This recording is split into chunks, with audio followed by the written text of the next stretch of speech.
नमस्कार। आज के वीडियो में हम दशा अंतर्दशा फल का जो आधार है वो बताने जा रहे हैं। ये महर्षि पराशर द्वारा रचित बृहत पराशर होरा शास्त्र, लघु पराशरी, मध्य पराशरी में भी दिया हुआ है, लिखा हुआ है। महर्षि पराशर ने लग्नों के अनुसार ग्रहों की एक श्रेणी सुनिश्चित की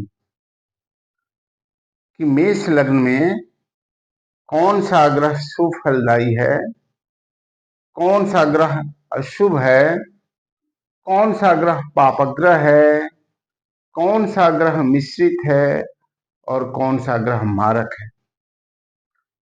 सभी लग्नों में महर्षि पराशर ने ये बात बताया कि इस लग्न के लिए ये ग्रह जो है वो शुभ है, ये अशुभ है, ये मारक है, ये मिश्रित है, ये पाप फलदायी है। तो हम इसको विश्लेषण करने के लिए ऊपर एक चक्र बनाए हैं और नीचे एक सारणी बनाए हैं, जिसे आप देखेंगे और समझेंगे। सबसे पहले मेष लग्न आता है।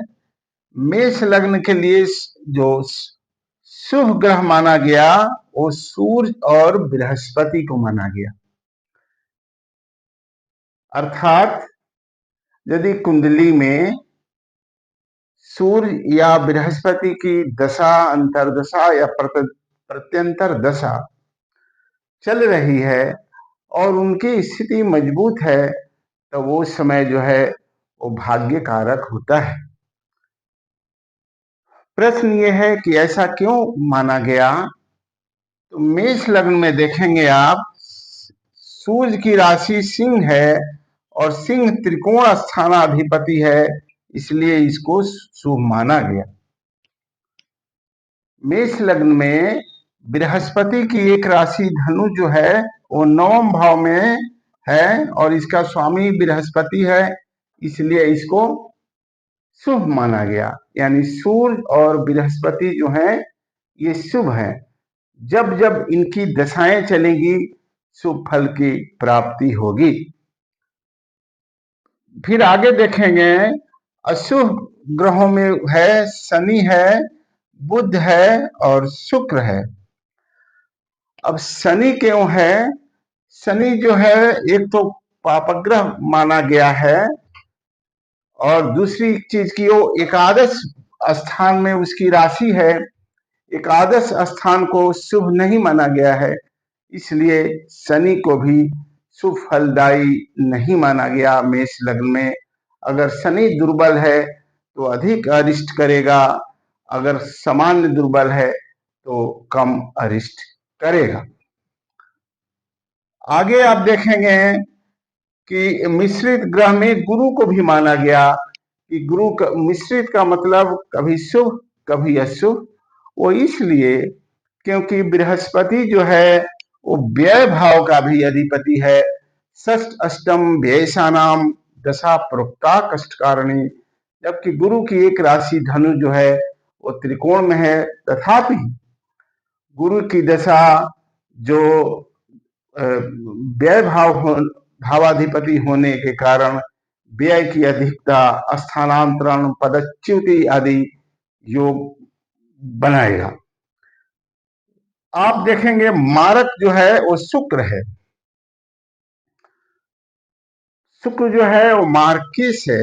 मेष लग्न के जातक को जब भी शुक्र की महादशा, अंतरदशा या प्रत्यंतर दशा रहेगी तो उस समय को कहेंगे ये मारक समय है। मारक समय का मतलब ऐसा नहीं कि अगर आयु है तो जीवन की हानि है। जीवन की हानि नहीं, अपमान सहना, आर्थिक हानि हो जाना, पदच्युत हो जाना, स्वास्थ्य गिर जाना, संबंध विच्छेद हो जाना प्रिय लोगों से, ये सब जो है वो मारक का ही लक्षण है, जिसमें व्यक्ति को मान सम्मान की हानि हो जाए, उसको भी मारक ही कहते हैं। तो मेष लग्न के शुभाशुभ ग्रहों को एक बार देखें और समझें और अनुभव करें कि ये कैसे शुभाशुभ फल अपनी दशा अंतरदशा में देते हैं। फिर अब आएंगे दूसरा लग्न पर, चर्चा करेंगे वृषभ लग्न। वृषभ लग्न को जब आप देखेंगे तो इसमें विशेष शुभ फल देने वाला ग्रह शनि है, क्योंकि गत वीडियो में हमने बताया था केंद्र स्थानम विष्णु स्थानम त्रिकोणम लक्ष्मी मुच्यते तयोर संबंध मात्रेण राजयोगम लभते नरः। तो वृषभ लग्न में आप देखेंगे शनि की एक राशि त्रिकोण में है और दूसरी राशि जो है वो केंद्र में है। तो केंद्र और त्रिकोण का अधिपति शनि है, इसलिए यहाँ पर हमने लिखा विशेष जो शुभ है वो शनि हो गया। तो शनि की दशा, अगर शनि प्रबल है तो जातक के लिए शुभ फलदायी होगी। महादशा हो चाहे अंतरदशा हो चाहे प्रत्यंतर दशा हो, जहां शनि बैठा हुआ है उस स्थान की उन्नति करेगा, साथ ही साथ नवम और दसम भाव से विचारणीय विषयों को भी बढ़ाएगा। यहाँ आप देखेंगे शुभ में शनि है और सूर्य भी है, क्योंकि केंद्र स्थानाधिपति है, इसलिए पापग्रह यदि केंद्र का अधिपति हो तो उसको कहा जाता है ये शुभ फलदायी है। तो उस आधार पर भी शनि शुभ फलदायी है। सूर्य भी पापग्रह कहा गया है। पापग्रहों की श्रेणी में सूर्य, शनि, मंगल, राहु और केतु आते हैं। तो यहाँ सूर्य भी है, वो चतुर्थ भाव स्थान का अधिपति होने के कारण सूर्य भी पापग्रह यदि केंद्र का अधिपति हो तो शुभ फलदायी होता है। तो यहाँ सूर्य भी शुभ फलदायी हो गया, इसलिए वृषभ लग्न के सामने हमने शुभ में लिखा शनि और सूर्य। अशुभ फल देने वाले ग्रहों की श्रेणी में चंद्र है, गुरु है और शुक्र है। अब चंद्र क्यों है? तो चंद्र जो है वो तृतीय भावाधिपति है। तीसरा स्थान भी 3, 6 और 11 स्थान जो है उत्तरायण नाम इसका है। इस भाव के अधिपति ग्रह शुभ फल दात्री नहीं होते हैं, उनकी दशा अंतरदशा में शुभ फल की प्राप्ति नहीं होती है। इसलिए चंद्रमा जो है वो जो अशुभ फल है वृषभ लग्न के लिए, गुरु जो है वो अष्टमेश है, अष्टमाधिपति है और एकादश भावाधिपति है। दोनों भाव को अशुभ भाव कहा गया, इसलिए गुरु की भी दशा अंतरदशा जो है वो वृषभ लग्न के लिए शुभ नहीं होती। अगर गुरु प्रबल है तो कुछ हद तक शुभ हो सकता है, लेकिन विशेष रूप से ये सपोर्ट नहीं करता जीवन में प्रगति और उन्नति के लिए। आगे